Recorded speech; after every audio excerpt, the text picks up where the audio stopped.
Oh, welcome back, my friends, for another fun reloading video. Today we're going to be reloading some 9mm. We are loading with the MP359125, and this is the flat nose insert with that mold. It also has a couple other hollow point variants, but this is the solid flat nose version. These currently weigh about 143 grains as cast and powder coated.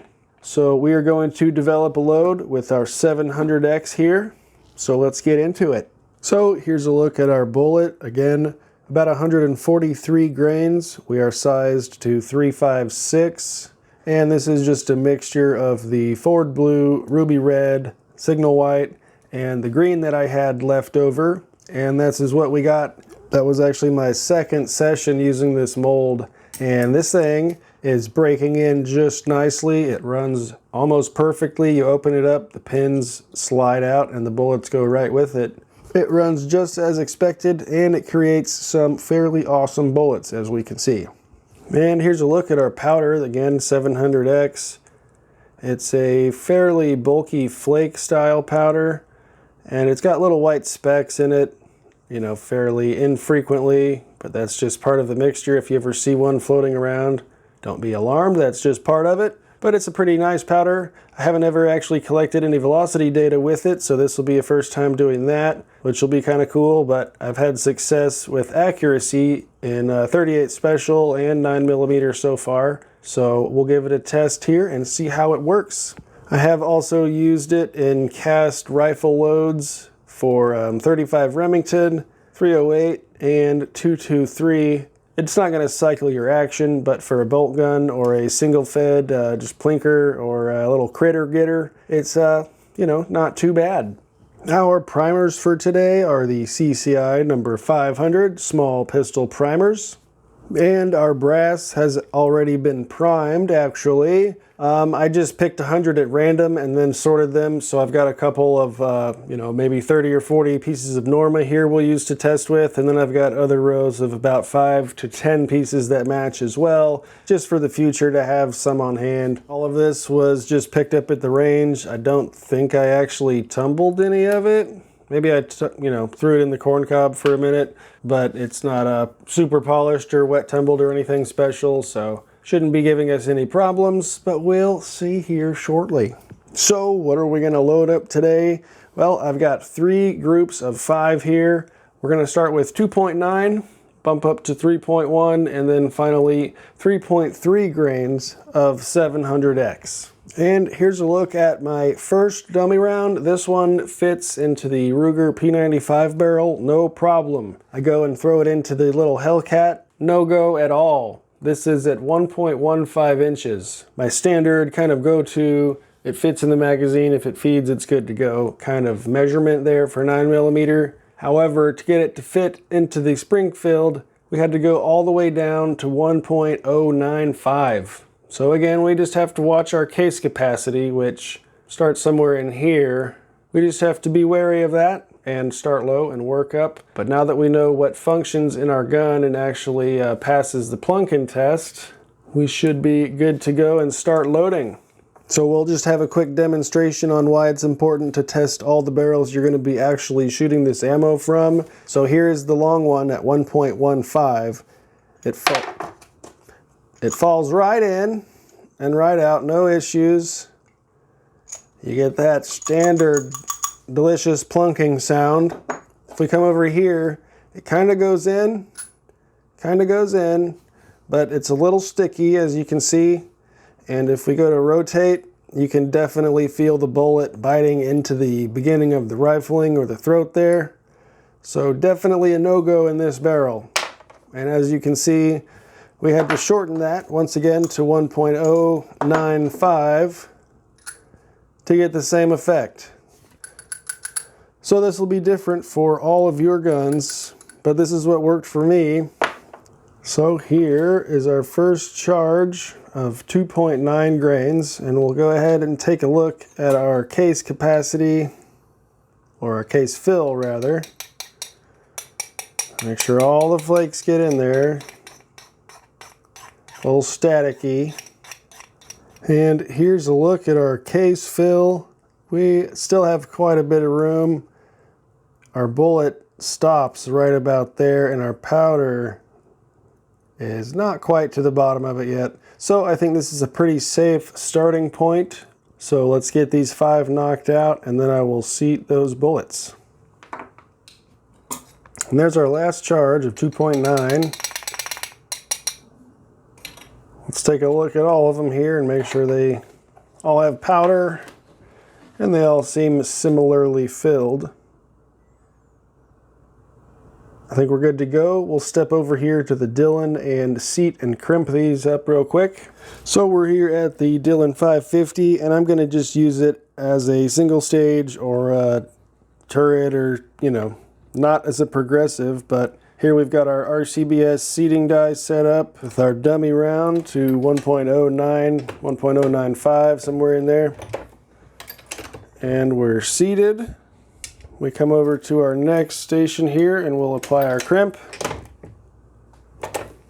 And we're good to go. And here's our first loaded round. Nice crimp just to close up that bell we put on it. So I'll get these all done here. We'll get on to our next charge. Last one here.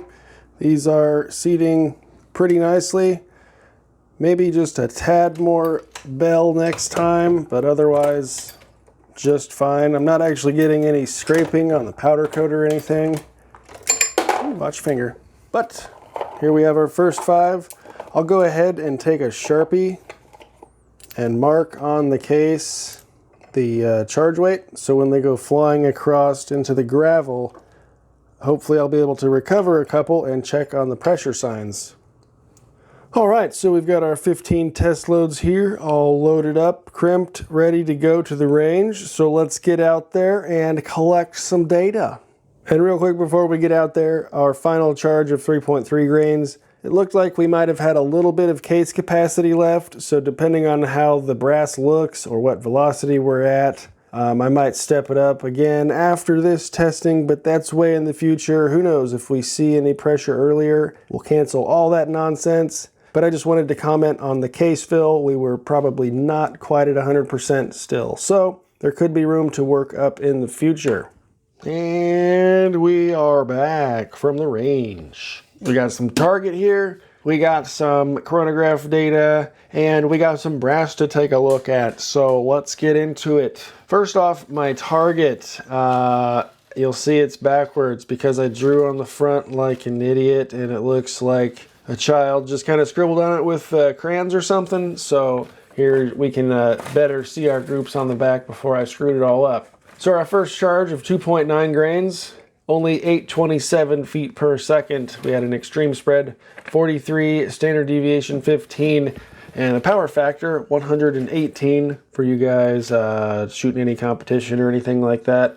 We have note also though, barely function, 0 recoil, and we had a fail to feed on shot 3, didn't come out all the way, didn't bring the next round in, and it jammed up. So weak slide movement, wasn't kicking the cases out, very weak charge, didn't cycle reliably, so on and so forth. But we have 1, 2, 3, and then these 2 are off the page here, about this way. Not very good accuracy either. A quick look at our brass on this row here, barely starting to crater, but the primers aren't flat at all, still rounded. Anyways, nothing horrible, so we're moving on to our next charge. And our second group here, aiming in the center target, 1, 2, 3, 4, 5. Vertical stringing, I would call that 3 inches apart, maybe 1.5 inches wide there. We had an average velocity of 856, extreme spread of 26, standard deviation of 9. That's wow. Power factor average 122. But we noted here, full function, slow slide. It was like, whoa, just barely creeping back. However, it was good enough to lock open on our last round, and noted slight cratering of the primers. So let's take a look at our brass. I was only able to recover 4 out of the 5. And we again can see just barely starting to crater. Nothing to worry about. Pretty consistent across all of them. Again, with that standard deviation of 9, we're being very consistent here. So that is awesome. That's what you get for sorting your brass out, dummy. And lastly, our final charge of 3.3 grains, average 896, ES30, SD10, still excellent numbers there, and power factor 128. And we noted, much better function, still only slight cratering, and best group, question mark? Certainly the best point of impact compared to our others. We can see this first one was sort of a 2 o'clock group. Our center one was way high at 12 o'clock, but this one, aiming at this target here, dead center around our target. So point of aim, point of impact, pretty much the same with this charge. So I do enjoy that. And again, much better function. The slide was actually moving around. We had full function of the magazines, all that fun stuff, but still slight cratering of the primers. This is what that looks like. Nothing horrible. They're still fairly rounded on their edges, and with only slight cratering, since we saw some loads going up to 3.4 before being plus P, we might be able to try 3.4 or 5 to see if we get even better functioning, or with the standard deviation of 10 and a pretty much point and shoot load there, we might have to verify our 3.3 grains and go from there. So I believe that's going to wrap it up. Once again, we're going to verify this 3.3 grains where we got full function and we weren't seeing any pressure signs. We had great accuracy. We were at 15 yards once again and right at 900 feet per second. If you were running a can, this would be perfect for subsonic plinking loads. So yeah, we're going to hit up 3.3 grains again and check that out. If you enjoy this sort of content, make sure to subscribe to the channel, like the video, and then go and follow me over on Instagram. That is at DummyRoundOfficial. Thanks for tuning in, folks. We will see you in the next video. Have a good one.